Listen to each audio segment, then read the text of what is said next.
does it take to get banned from a Formula 1 race? From controversial collisions to shocking rule violations, these 9 driver bans will leave you questioning everything about F1 rules. Don't forget to subscribe.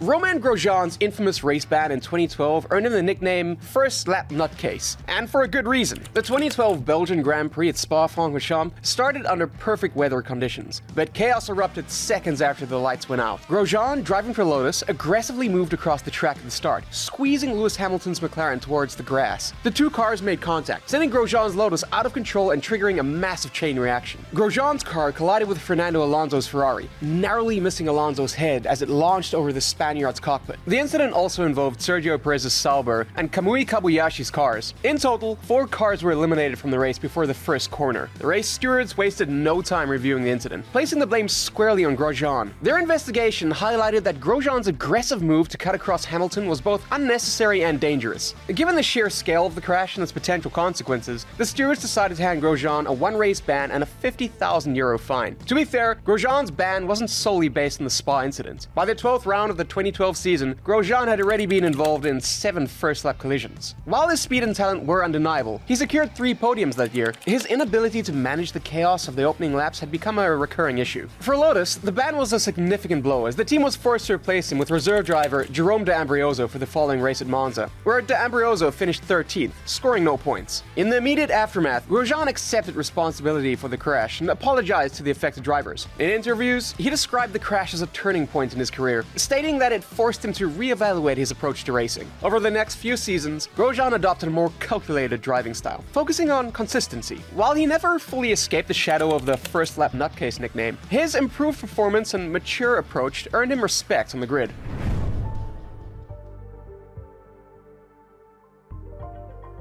Ricardo Petras. His early Formula 1 career was overshadowed by one of the sport's most tragic and controversial incidents at the 1978 Italian Grand Prix in Monza. It was a crucial race in the championship calendar, drawing a massive crowd of over 100,000 fans. Ricardo Petras, driving for Arrows, had qualified 12th in the grid. As the race began, chaos erupted almost immediately after the start. Petras' Arrows A1 collided with James Hunt's McLaren, initiating a devastating chain reaction. The incident involved several cars, most notably Ronnie Peterson's Lotus. Peterson's car was launched into the barriers, causing a fiery crash. The Swedish driver sustained multiple fractures to his legs and feet. While initially believed to be non-life-threatening, complications during the surgery the following day tragically resulted in Peterson's death due to a fat embolism. Amid the emotional fallout, Petras was quickly blamed for triggering the multi-car pileup, particularly by James Hunt, who accused him of reckless and overly aggressive driving. Hunt, along with several top drivers, called for immediate disciplinary action against Petras. In an extraordinary turn of events, the Grand Prix Drivers Association stepped in to demand that Petras be banned from the next race. This was an unusual and unprecedented move, as decisions of this nature typically fell under the jurisdiction of race stewards or the FIA. The GPDA's ultimatum was stark. If Petras was allowed to race, many of its prominent members, including Hunt, Niki Lauda, Mario Andretti, and Emerson Fittipaldi, threatened to boycott the event. Under immense pressure, the organizers complied, and Petras was excluded. However, the fallout from the incident didn't end with the race ban. The Italian legal system launched an investigation into the event at Monza. In 1981, both Petras and Gianni Restilli, the race director, were charged with manslaughter over Peterson's death. However, after a thorough examination of the evidence, the court acquitted both men. The investigation concluded that Peterson's injuries were exacerbated by delays in medical intervention and complications during surgery, rather than the initial crash itself. This verdict absolved Petras of any legal responsibility. The incident in Monza had a lasting impact on Petras' career. He quickly gained a reputation as an aggressive and unpredictable driver, a label that followed him for years. James Hunt, who later transitioned into commentary, frequently criticized Petras during broadcasts, keeping the narrative alive long after the event. Over time, Petras managed to rebuild his reputation and solidify his position in the sport. In a career spanning 17 years, he participated in 256 Grand Prix, winning 6 races and earning 37 points. By the time he retired in 1993, Petras had become one of the most respected figures in the paddock.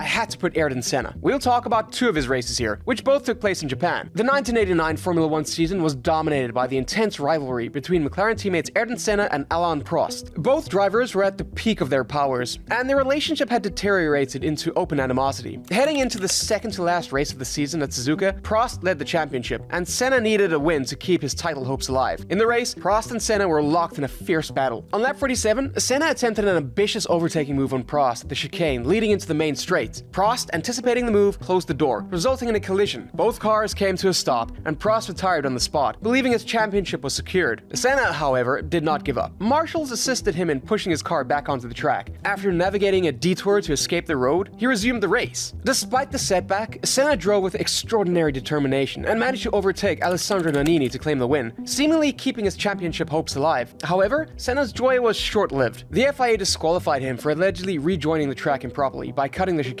and ruled his overtake of Nannini as invalid. This decision handed Prost the championship, as the points gap became overwhelming. The FIA's president at the time, Jean-Marie Balestre, played a pivotal role in this decision. A close ally of Prost, Balestre's actions were widely criticized as being politically motivated. Senna himself accused the FIA of bias, claiming that the decision was a deliberate attempt to favor Prost. In addition to his disqualification, Senna was fined $100,000 and had his FIA super license temporarily suspended. This effectively barred him from participating in the next race. And you would think that this Japanese clash would be enough for Senna to learn his lesson? Well, think again. The 1989 Japanese Grand Prix at Suzuka was nothing compared to the 1990 race. Coming into Suzuka, the stakes could not have been higher. Senna, driving for McLaren, was in a close title battle with Prost, who had moved to Ferrari after the explosive rivalry as teammates in 1988 and 1989. The championship scenarios were clear. If Senna did not finish, Prost had a shot at keeping the title fight alive. If Prost didn't finish, Senna would seal the championship then and there. The tension was palpable. When the lights went out at Suzuka, the drama unfolded almost immediately. Prost got the better start and led into turn 1, but Senna, determined to not give an inch, made a bold move on the inside. It was not an accident. Senna admitted later that the collision was intentional. His McLaren slammed into Prost's Ferrari, sending both cars off the track and into the gravel. Neither car could continue, and the championship was over. The FIA was under immense pressure to act. While they didn't ban Senna outright for his actions at Suzuka, the incident led to further strain in his relationship with the governing body. Senna later claimed that his move was a protest against the FIA's perceived unfair treatment of him throughout the season. To many, this collision symbolized a broader power struggle within F1, pitting Senna's fierce will to win against the establishment. Statistically, the Suzuka clash marked Senna's second world championship. It was his most dominant season yet, with 6 wins and 9 pole positions. Yet, the manner of his title win would always overshadow his incredible achievements that year. Prost, on the other hand, finished the season with 5 wins and a sense of injustice, though he would later admit that Suzuka in 1990 was a turning point in his career and his rivalry with Senna.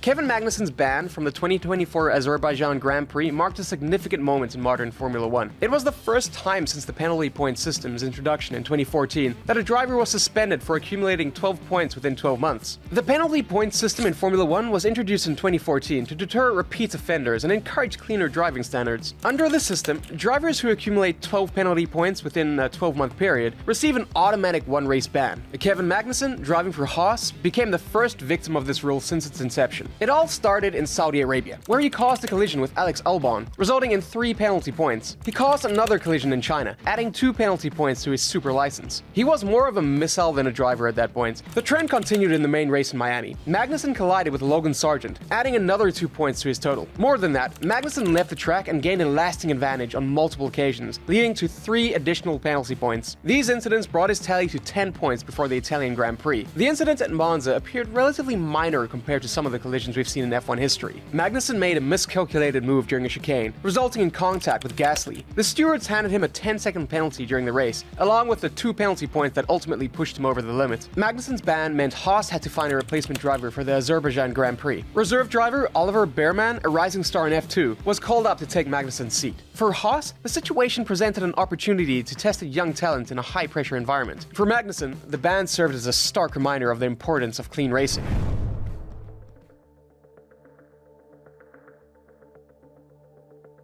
Michael Schumacher, one of Formula One's most celebrated and controversial figures. The events leading to Schumacher's ban began well before the race even started. As the cars lined up on the grid at Silverstone in 1994, Schumacher, driving for Benetton, engaged in a controversial battle with his title rival, Damon Hill, during the formation laps. Schumacher overtook Hill not once but twice, first on the dummy grid and then again later in the lap. According to regulations at the time, overtaking during the formation lap was strictly prohibited. The confusion began when David Coulthard stalled his car, prompting a second formation lap. Schumacher once again overtook Hill, seemingly unaware or perhaps unbothered by the rules. After Schumacher's repeated violations on the formation laps, the stewards issued a 5-second stop-go penalty 14 laps into the race. However, instead of serving the penalty within the required time frame, Schumacher continued racing. This led the stewards escalating their response by issuing a black flag, signaling Schumacher to retire from the race immediately. Incredibly, Schumacher and the Benetton team ignored the black flag for 2 additional laps. Schumacher later claimed that he didn't see the flag. But come on. Benetton, meanwhile, argued that there had been confusion over the stop-go penalty, asserting that it hadn't been communicated clearly. The situation quickly spiraled into chaos, with Schumacher eventually serving the original penalty on lap 27 after the black flag had been withdrawn. The post-race repercussions were severe. Schumacher was disqualified from the British Grand Prix results and handed a 2-race ban for ignoring the black flag. Benetton was fined $500,000 for their role in the debacle and for failing to ensure compliance with the steward's orders. At the time of the British Grand Prix, Schumacher was leading the championship standings. His disqualification and subsequent ban dealt a significant blow to his campaign, allowing Damon Hill to close the gap. Schumacher was forced to sit out the Italian and Portuguese Grand Prix, one of which was won by Hill. Despite the setback, Schumacher ultimately won the 1994 championship in dramatic fashion, securing the title after a controversial collision with Hill in the final race at Adelaide. The Silverstone incident, however, remained a pivotal moment in the season, illustrating Schumacher's true rebellious character.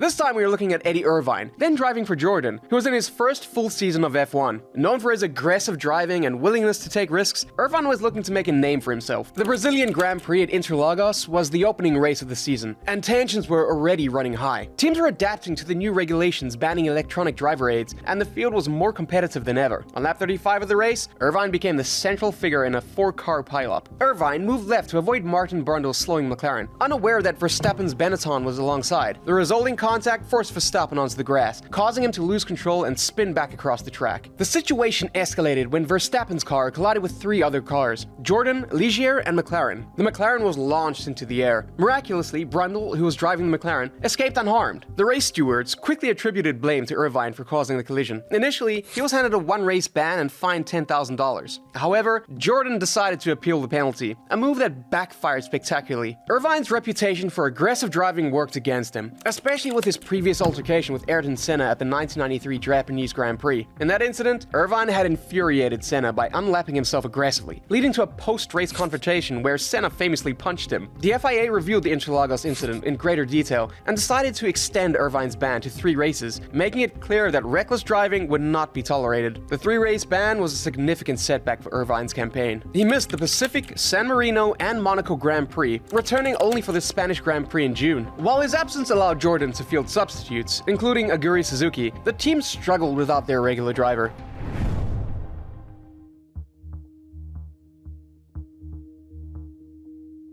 So next in line for that season was Mika Häkkinen, then driving for McLaren. He was involved in a dramatic collision at the British Grand Prix on the final lap of the race. Häkkinen collided with Rubens Barrichello, who was driving for Jordan at the time. The incident didn't seem out of the ordinary at first glance. The FIA took a harsher view, particularly in a season where safety concerns were heightened following the tragic deaths of Ayrton Senna and Roland Ratzenberger earlier in the year. For his role in the collision, Häkkinen received a suspended 1-race ban. Unfortunately for Häkkinen, it didn't take long for the suspended ban to come into play. At the very next race, the German Grand Prix at Hockenheim, he was involved in a massive first-lap pileup. Starting near the front of the grid, Häkkinen clipped David Coulthard's Williams while attempting to navigate the tight first corner. This triggered a chain reaction of collisions that resulted in 11 cars being eliminated from the race within seconds. Among the drivers affected were several big names, including Eddie Irvine and Martin Brundle. The FIA reviewed the incidents and decided to enforce Häkkinen's suspended ban, ruling that his actions at Hockenheim were reckless and avoidable. As a result, he was banned from participating in the following race, the Hungarian Grand Prix. This was a significant blow to both Hakkinen and the McLaren team, who were already struggling to compete with the dominant Williams cars that season. The enforced ban marked a low point in Hakkinen's career. However, the Finnish driver used the setback as an opportunity to refine his approach on the track, balancing his aggressive style with greater precision and control. Over the next years, Hakkinen would emerge as one of the most respected drivers on the grid, eventually winning back-to-back world championships in 1998 and 1999 with McLaren.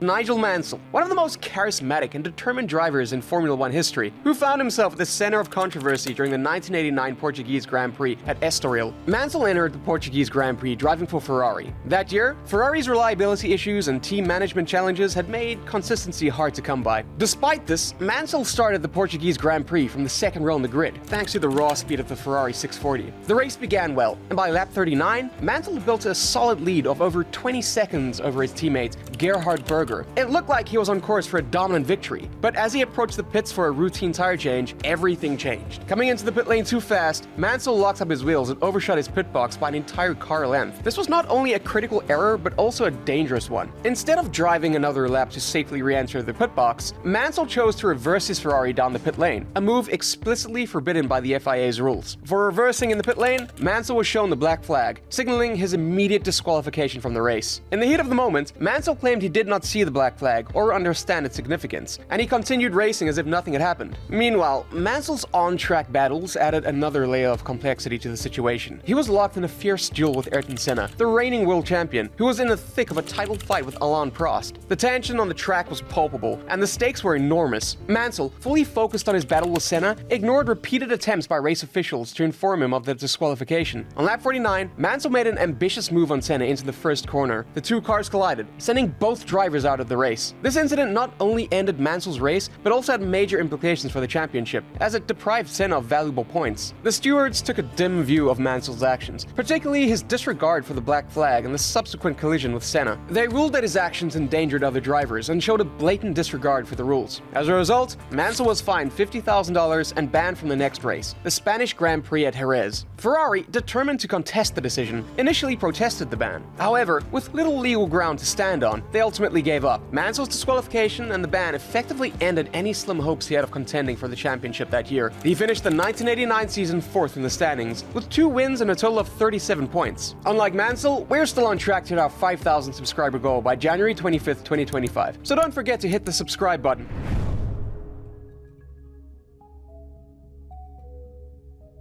Heading into the Japanese Grand Prix at Suzuka, Villeneuve was still locked in a tense battle with Ferrari's Michael Schumacher for the championship. Villeneuve was leading the standings by a narrow margin, and still needed a strong finish to secure the title. However, controversy struck during practice. During the session, Jos Verstappen's Tyrrell stopped on track due to a fuel pickup issue, bringing out the yellow flags. Under these conditions, drivers are required to slow down and demonstrate caution through the affected sector. Despite this clear rule, multiple drivers, including Villeneuve, failed to significantly reduce their speed. The FIA launched an investigation and determined that Villeneuve had violated the yellow flag regulations. Villeneuve's case was particularly serious because he had already had a suspended ban hanging over his head due to 3 prior interactions earlier in the season. The latest violation left the FIA with little choice but to enforce the suspended ban, which would exclude him from the race at Suzuka. This decision was a major blow to Villeneuve and the Williams team. With the championship on the line, missing the second to last race of the season would give Schumacher a significant advantage heading into the finale. Determined to keep his title hopes alive, Williams filed an immediate appeal, allowing Villeneuve to race under the appeal process. The FIA permitted him to start from pole position, which he had secured during qualifying. The race itself was tense. Villeneuve finished 5th, securing 2 valuable points. Meanwhile, Schumacher finished 2nd, closing the gap in the standings but still trailing Villeneuve by a single point. However, after the race, the FIA reviewed the appeal and upheld Villeneuve's ban, retroactively stripping him of his 5th position finish and the points he had earned. Despite this setback, Villeneuve's championship campaign remained intact. The appeal process allowed him to compete in Suzuka, and his disqualification after the race meant the point standings stayed tight heading into the final race at Jerez. In one of the most dramatic finales in F1 history, Villeneuve clinched the title after a controversial collision with Schumacher, who attempted to force Villeneuve off the track. Villeneuve recovered, finished the race, and secured his first and only world championship. Statistically, Villeneuve's 1997 season was impressive. He secured 7 wins, 10 pole positions, and 81 points, edging out Schumacher by just 3 points. Villeneuve's ban also highlighted a broader issue in F1 at the time, the inconsistency in how penalties were applied. wide, while other drivers, including Schumacher, were also found to have violated the yellow flag rules at Suzuka. Villeneuve was the only one penalized. I've got only one question left. If Magnuson got 12 penalty points in a race ban, shouldn't we look at Verstappen's driving as well? I bet there are way more than 12 black points there. Let me know in the comments, and don't forget to subscribe.